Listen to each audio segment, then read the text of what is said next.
How far would you run to escape the life that was killing you? The snow fell heavy over the Colorado mountains, swallowing the trail and every trace of the woman struggling through it.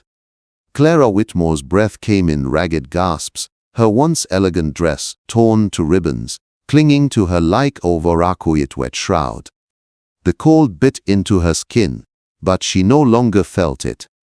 Her legs shook beneath her, her hands, raw and bleeding, clutched at branches as she stumbled onward through the white blur. She had been running 4 hours, maybe days. Her legs shook ben stiffer ball. Through the Wanati Fori Binjasim, through the Wanati Quotas, through the Wanidigens, since she fled Denver, since she'd left behind the man who meant to be in her like property. The storm had come fast, chasing her into the wilderness, and now it was finishing what he had started. I don't care, she whispered, her voice cracking in the wind. Let it end here. She fell to her knees, the snow soaking her torn skirts. The wind screamed around her, sharp as broken glass. She thought over her late husband Samuel, and the debts he had left behind. She thought over Isard Hartley, the man who had smiled as he told her she could settle those debts by marrying him. She'd rather freeze than wear his ring. Her strength failed. She collapsed into the drift, the cold creeping up her limbs, like death's gentle hands. The world narrowed to white and silence. For a moment, she almost smiled. Finally, it would be over. But the mountains had other plans. Through the howl of wind came another sound. Faint, rhythmic, growing closer. Hoofbeats.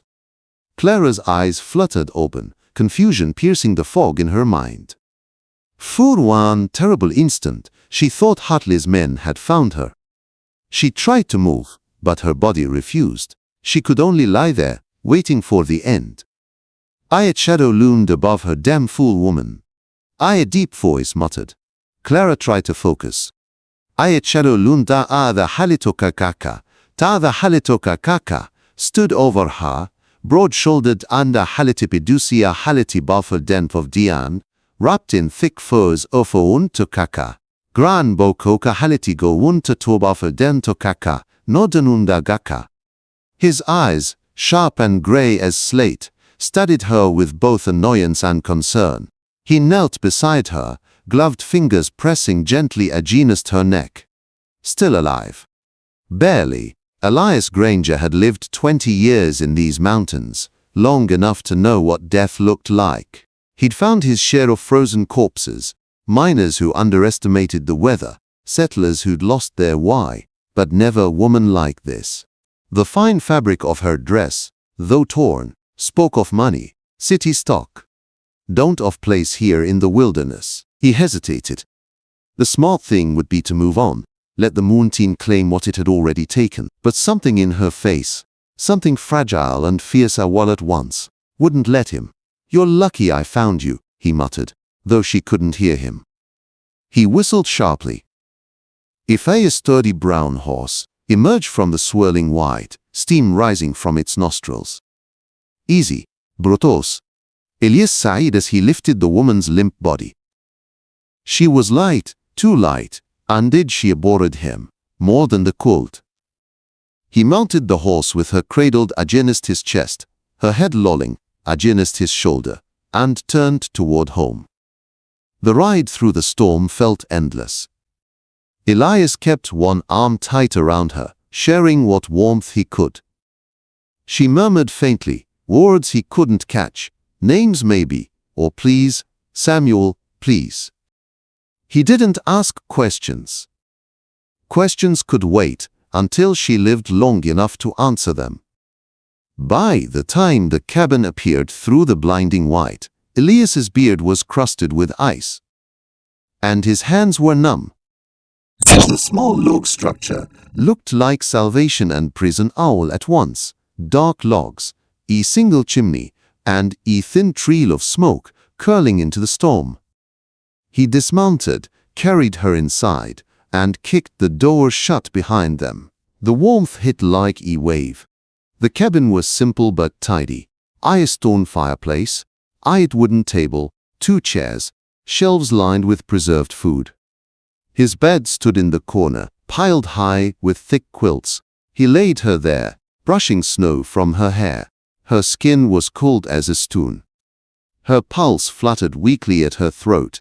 He built the fire stool high, feeding it until heat rolled through the room. Then he hesitated again.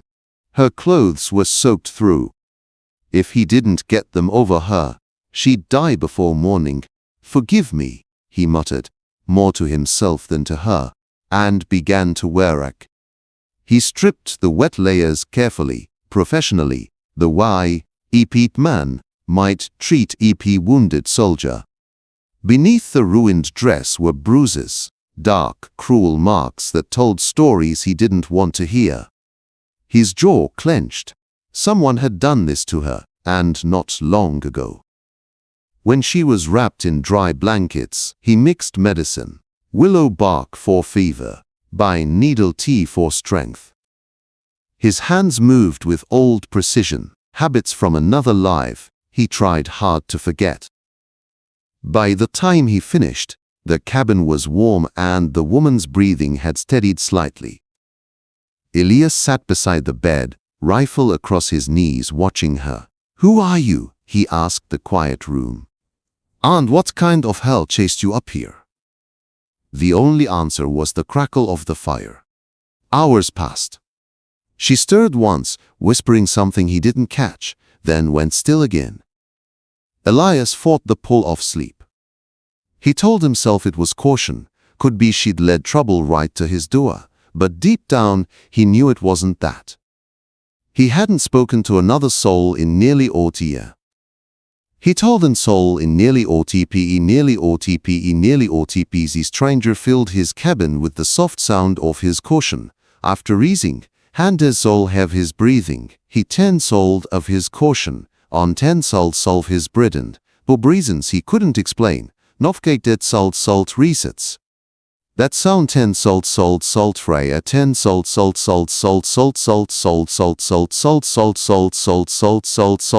salt. When dawn broke pale and blue through the frost-covered window, he was still there, sitting vigil beside her bed. The woman's eyes opened slowly, unfocused at first, then sharpening on him. For the heartbeat, they just stared at each other, 2 survivors, strangers bound by circumstance and snow. "Where is Tuamai?" she whispered. Elias leaned forward. "My cabin." "You'd have frozen out there another hour." Her lips trembled. "Then maybe you should have let me." He frowned, not liking the hopelessness in her voice. "Don't say that. Whatever you're running from, it's behind you now." Her eyes filled with tears, but she turned her face away, hiding them. He didn't press her. He just added another look to the fire and Saeed, quietly. "You're safe here." For now outside, the storm raged on, sealing them inside that lonely cabin together. 2 souls the world had nearly broken, now forced to share its silence. Neither knew it yet, but the storm had only just begun. The next morning came with silence. The storm had eased, leaving the mountains blanketed in cruel beauty. Inside the cabin, the air smelled of smoke, bane, and something fragile. Hope, maybe, though neither of them would have called it that yet. Clara woke slowly, unsure where she was. For a moment, she thought she had dreamed the whole thing. The snow, the flight, the strange man who'd carried her from death. But the rough ceiling above her wasn't her Denver bedroom, and the heavy quilts pressing warmth into her bones weren't hers either. Then she heard the rhythmic sound of wood being split outside. Thud. Crack. Thud. Each strike steady and sure. She pushed herself up, wincing as bruises protested. Her feet found the rough wooden floor, and she gasped softly when the cold bit at her toes. By the fireplace hung her dress, now clean and drying, its silk sheen dulled by wear. On a nearby chair rested a folded flannel shirt far too large for her, and beneath it, a note written in a strong, careful hand. Your clothes ain't fit for this weather. Wear these till they are. Clara touched the wards, tracing the onk as if it were proof she still lived. Then she slipped into the shirt, which fell nearly to her knees, the fabric soft from use. It smelled faintly of smoke and cedar. She pulled her hair back, took a deep breath, and stepped outside. The brightness blinded her. Snow stretched 4 miles in every direction, dazzling and deadly. Eliezer stood all day, few yards from the cabin, his axe rising and falling in an easy rhythm. He worked bareheaded, dark hair dusted with frost, muscles moving beneath all day, wool shirt patched at the elbows. When he noticed her in the doorway, he stopped mid-swing. You shouldn't be out in the cold yet, he sighed. I feel better. He studied her, pale cheeks, trembling hands. Lond shook his head. You feel better because you're too stubborn to admit you don't. Something in his tone, gruff but not unkind, made her want to smile for the first time in months. I wanted to thank you. She sighed softly. No need. He drove the axe into Art Log, leaving it standing upright. Just did what any decent man would. She looked around at the wilderness, at the endless snow and the silence. Then I think decency's in short supply up here. He gave Akik's short laugh, surprised. You might be right about that. They went inside together. Elias poured her a mug of pine needle tea, its bitter scent sharp and clean. She sipped, trying not to cough. He moved about the cabin with quiet efficiency, feeding the fire, checking traps hung by the door, and saying little. The silence between them wasn't uncomfortable though, it was something else, an understanding, fragile and wordless. After a while, Clara spoke again. How long was I asleep? 2 days, he sighed. You had fever the first night. Thought I'd lose you before morning. Would that have troubled you? She asked, before she could stop herself. He looked up sharply, gray eyes hard. Don't talk like that. You've got breath in your lungs. That means you've still got a chance. That's more than most get in these mountains. Her throat tightened. She wanted to tell him that she hadn't wanted a chance, that she had wanted the snow to take her, but something in his steady gaze silenced the words. Elias returned to his chair by the fire. Storm's not done yet, he sighed after a pause. Another day or 2, maybe more. You'll have to stay here till it clears. She nodded, though staying felt dangerous in her little way she couldn't name. This man had saved her life, yet his presence stirred something inside her that scared her more than the storm outside. The days passed in uneasy rhythm. Clara mended his torn shirts. Elias hunted, split wood, and brought back fresh snow to melt for water. They spoke little at first, but silence turned to small talk, safe subjects like weather, supplies, or the mountains themselves. You live here alone? She asked. One evening, as he fixed ear broken. Tarab, been 6 winters. Now, he sighed without looking up. Doesn't it get lonely? He hesitated, then shrugged. Better lonely than haunted. She wanted to ask what haunted him, but didn't. She understood the weight of ghosts too well. That night, she woke to the sound of him moving about. Through half-open eyes, she saw him kneeling by the fire, shirtless, wiping his skin with handfuls of snow. In the flickering light, a long, jagged scar ran down his shoulder and back, an ugly mark, puckered and old. Her breath caught. He looked like a man carved from the mountain itself, strong, scarred, untamed. And yet the way he moved, slow and deliberate, carried the air of penance, like the man trying to wash away something deeper than dirt. When he turned, she closed her eyes quickly, pretending sleep, but the image of the Sinti, that scar burned behind her lids long after. By the next morning, awkwardness hung between them. Elias avoided her gaze, and she pretended not to notice. When she thanked him for the food he cooked, venison stew thick with wild herbs, he only nodded. When she tried to help clean, he waved her oaths. Finally, she snapped. If you're going to glower at me all day, I might as well go back into the snow. He looked up, startled, then laughed. An honest, rough sound that filled the cabin. You've got spirit, I'll give you that. I'm not porcelain, Mr. Granger. You don't have to walk on eggshells around me, Elias, he said after a quiet moment. You can call me Elias. Clara, she replied softly. The sound of their names together in that small cabin felt like the beginning of something neither of them could yet name. That evening, she found him by the window, staring out at the storm-dark sky. Why do you live out here? She asked quietly. He didn't turn. Because it's what I deserve.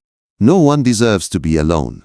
He finally faced her, and in his eyes, she saw a lifetime of sorrow. You don't know what I've done. Then tell me. He looked away again. Not tonight. They sat by the fire after that, saying nothing. The wind howled outside, but the room was warm, lit by orange light and quiet breathing. Somewhere between one heartbeat and the next, something inside Clara began to thaw, the part of her that had been frozen long before the storm. She didn't know yet if she could trust him. She didn't even know if she could trust herself. But for the first time in months, she wanted to live. And, for the first time in she could trust years, Elias Granger wanted to be forgiven. The days that followed carried a rhythm as fragile as a spring ice. Clara woke each morning to the smell of coffee and wood smoke. Elias was always up before dawn, tending to chores or checking his traps, the quiet monotone man moving with purpose and care. She had never known such peace, but she also sensed something caged beneath his calm, thirsty sadness he wore like a light second skin. When she hummed softly one afternoon while sewing, he paused in his work, startled. That song, he said. Haven't heard it in years. My mother used to sing it, Clara replied, smiling faintly. It sounds like home, he murmured, though his eyes said he hadn't had one in a long time. Each small moment knit them closer together. She cooked while he split logs, and they ate by firelight, talking about things that didn't hurt, the stars, the color of the pines, the stubborn mule he once owned. But under every word lay something unspoken. The air between them carried warmth neither dared name. Then one morning, the storm broke. Sunlight flooded the cabin for the first time in weeks. The war-lit outside glittered, white and endless. Elias set down his coffee cup. The pass might clear soon, he said. Oh, Clara answered, her voice soft. I can take you down to Fort Collins. From there, you can catch at its stage anywhere you want, anywhere she wanted. The words should have sounded like freedom, but they landed heavy in her chest. Yes, she said finally. Thank you. He only nodded, though his jaw tightened. That evening, they sat in silence, the fire crackling low. Clara tried to sew but pricked her finger twice. Elias watched her quietly. When she caught him looking, she smiled faintly. You stare وانتك he watch all Katie's through me. علامة اقتباس مزدوجة. He looked away, embarrassed, sorry. It's been رياية فتكو ليلة. Since I had company. You mean since you let someone close? She said gently. He didn't answer, but the truth showed in the why, his hands clenched on his knees. That night, Clara woke to the sound of movement. Elias sat by the fire, staring into the flames, his face carved with shadows. She rose from the bed and Nurdi went to him, wrapping a saya blanket around her shoulders. Can't sleep, she asked. Didn't mean to wake you. You didn't. She sat beside him. You have nightmares too, don't you? He said nothing for a long while, then nodded. Kansas. Say disus didna tora vintu didna say didna tora more expis, didna tora so zoya didna toronga. Rayatu didna tora winda didna toronga. I was hired to settle gibi didna toronga and get didna. I was hired to settle the dispute. Shots fired in the dark. One bullet went astray. Your child died. His voice cracked. They said it wasn't my fault, but it was my gun. My aim. Clara reached for his hand, trembling, and you came here to punish yourself. I came here to stop being the man who did that, he said, eyes wet with shame. But every time I close my eyes, I see her. Clara held his rough hand between her palms. You can't change the past, Elias. But you saved me. That has to mean something. He looked at her then, as if seeing her for the first time. You think saving one life erases the one I took? No.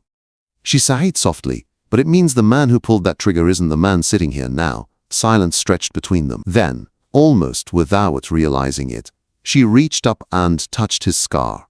His breath caught Clara. He said, her name more prayer than warning. I know we're both broken, she whispered, but maybe we can stop breaking. His hand came up to cradle her face, rough thumb brushing her cheek.